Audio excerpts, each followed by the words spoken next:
state what we're trying to prove in a more palatable way here. This reads 2 times 1066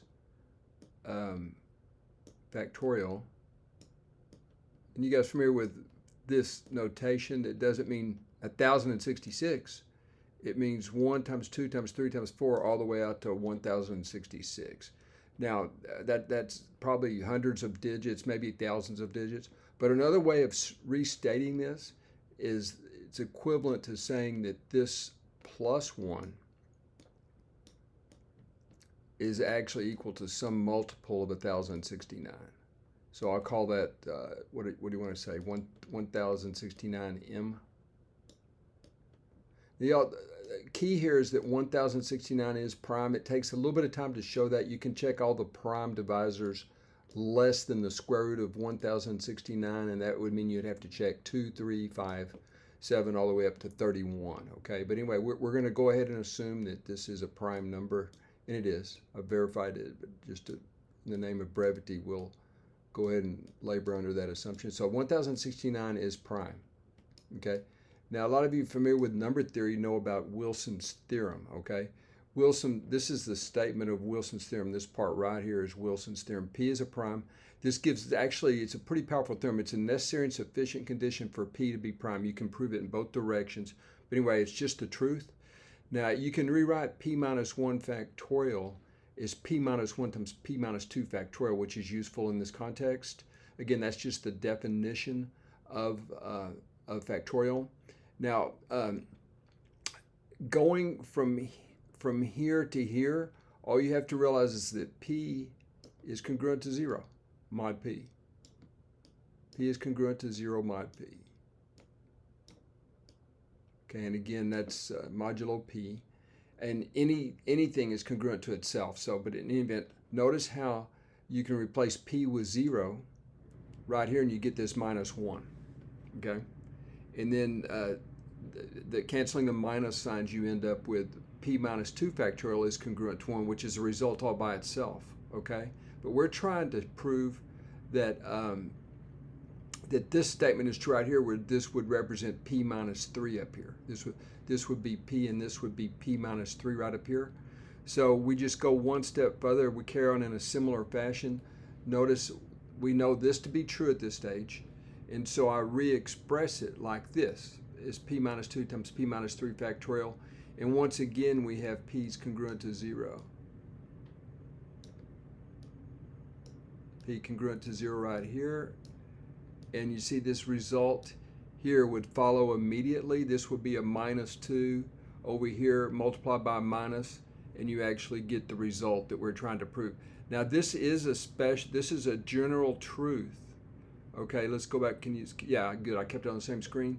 See, this part right here would be, this piece right here would be P minus 3, right? P minus 3 factorial right here.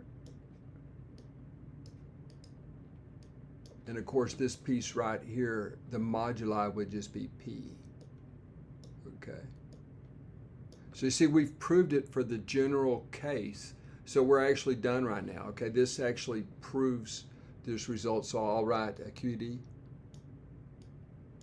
Now again, it's hard. I tried to find some supercomputer type power to actually do the calculations. I couldn't find anything that would calculate. This is just a ginormous number right here, okay?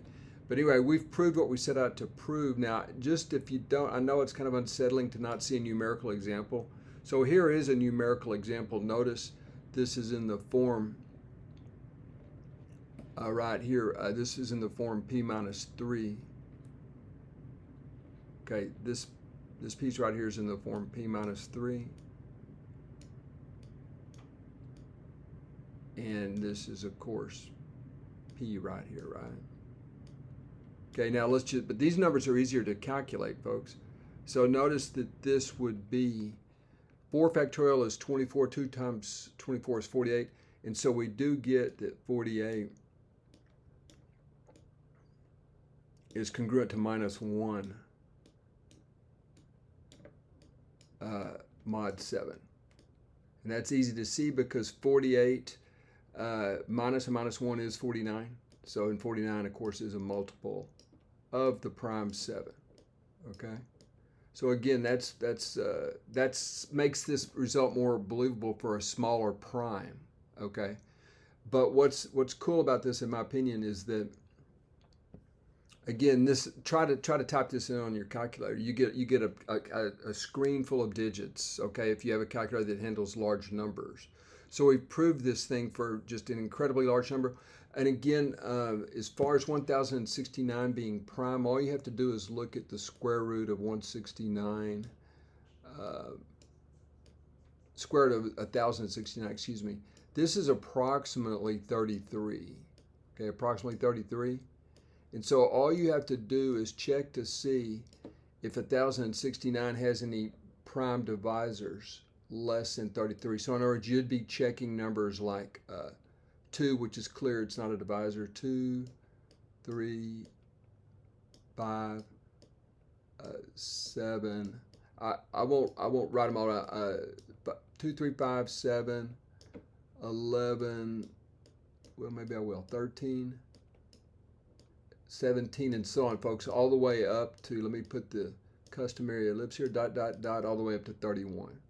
So to verify that 1069 is prime, which is crucial for Wilson's theorem, you would have to check all the prime divisors. 2 obviously doesn't divide, but you'd have to check that 3 isn't a divisor of 1069, 5, 7, 11, 13, 17. However many is 19, 23, and maybe 29. So there would be maybe 10 or 11 prime checks that you would have to check to verify that 1069 is prime. But once you verify it's prime, then you can use this result and everything follows fairly quickly. Okay, so again, it's a Wilson-esque looking result involving a super large number. And right down here, we checked it for a relatively small prime number, and it certainly held. Hope you enjoyed.